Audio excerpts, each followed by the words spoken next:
So many players try to finish points with their Vibora but end up making some really basic errors. So in this video we're going to give you 2 tips on a point-winning Vibora.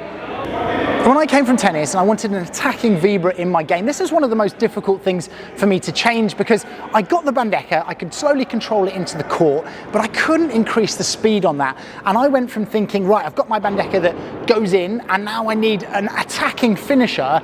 And so I'm going to increase the power and I'm going to try and hit really hard to get that ball to fly in the corner and my opponents won't stand a chance. But that mentality of power first is the wrong one. And so we're going to break this down into the speed you should actually hit and also the spin and how to introduce that spin into your Vibora.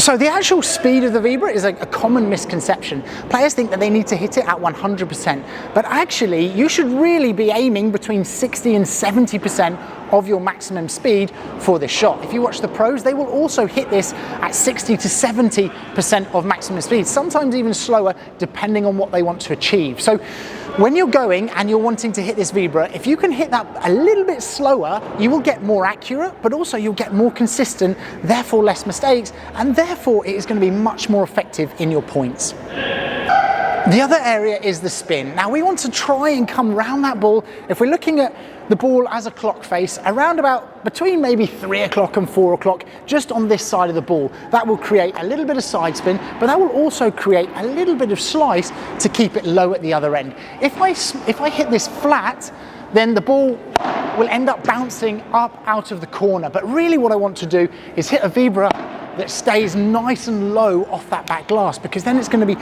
much more difficult to defend.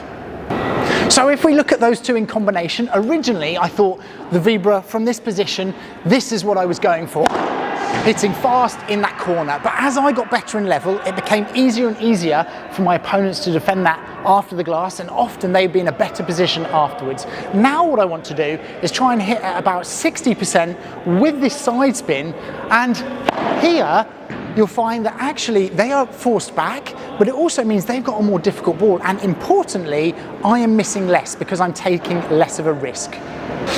So a great way to practice this, if you've got access to a basket of balls, is to go onto the court in the location you'd normally hit your Vibora from, and we just want to control the speed and the spin. So we're hitting 60% nice and low off that back glass with a little bit of side spin, and just get a feel for what you were looking for at the other end. And maybe you'll hit one that is a bit too fast and too flat, and then the next one say, right, I want to create more side spin or more slice and lower the speed, and you will see the results. And you can do this to begin with a basket, but then if you could get a friend or coach to feed you some balls and try and be able to control the speed in that situation, then you will build confidence and you'll be ready for the match. So your 2 tips here were to slow the speed down if you are hitting at 100%, aim for between 60 and 70%, and let's work now on that side spin coming around the side of the ball or even slightly under to create the right type of spin to give them a difficult shot in the corner. Now on this side up here, I'm going to put the difference between a Bandeka and a Vibora so you can clear that up if you're not sure.